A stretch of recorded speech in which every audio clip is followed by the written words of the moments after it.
ಒಂದು ಪುಟ್ಟ ಹಳ್ಳಿಯಲ್ಲಿ ಬಡ ಆದ್ರೆ ತುಂಬ ಜಾಣ್ಮೆಯ ಅಜ್ಜಿ ಒಬ್ಬರು ವಾಸವಾಗಿದ್ರು. ಒಂದು ದಿನ ಕಾಡಿನ ದಾರಿಯಲ್ಲಿ ನಡೆದುಕೊಂಡು ಹೋಗುವಾಗ ಅಜ್ಜಿಗೆ ಹೊಳೆಯುವ ಒಂದು ದೊಡ್ಡ ವಜ್ರ ಸಿಕ್ಕಿತು. ಆದರೆ ಇದನ್ನೆಲ್ಲ ಒಬ್ಬ ಕಳ್ಳ ದೂರದಿಂದಲೇ ನೋಡ್ತಿದ್ದ. ಇದನ್ನೆಲ್ಲ ನೋಡಿದ ಕಳ್ಳನಿಗೆ ಹೇಗಾದರೂ ಮಾಡಿ ವಜ್ರವನ್ನ ಪಡೆಯಬೇಕೆಂಬ ದುರಾಸೆಯಿಂದ ಅಜ್ಜಿಯನ್ನ ಹಿಂಬಾಲಿಸಿದ. ಅಜ್ಜಿಗೆ ಯಾರೋ ಹಿಂಬಾಲಿಸ್ತಿದ್ದಾರೆ ಅನ್ನೋದು ಅರ್ಥ ಆಯಿತು. ಆದರೆ ಹೆದರ್ಲಿಲ್ಲ. ಅಜ್ಜಿ ಮನೆಗೆ ಬಂದು ಒಂದು ಉಪಾಯ ಮಾಡಿದ್ಲು.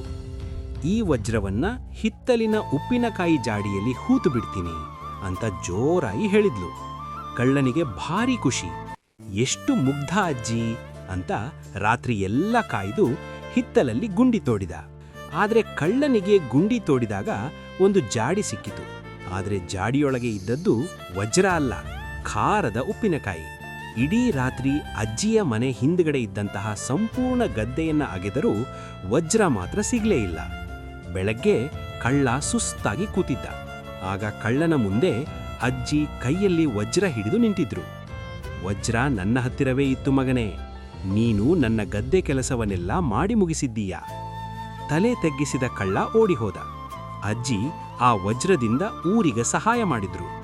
ಬುದ್ಧಿ ಇಡ್ರೆ ದುರಾಸೆ ಯಾವತ್ತೂ ಗೆಲ್ಲಲ್ಲ.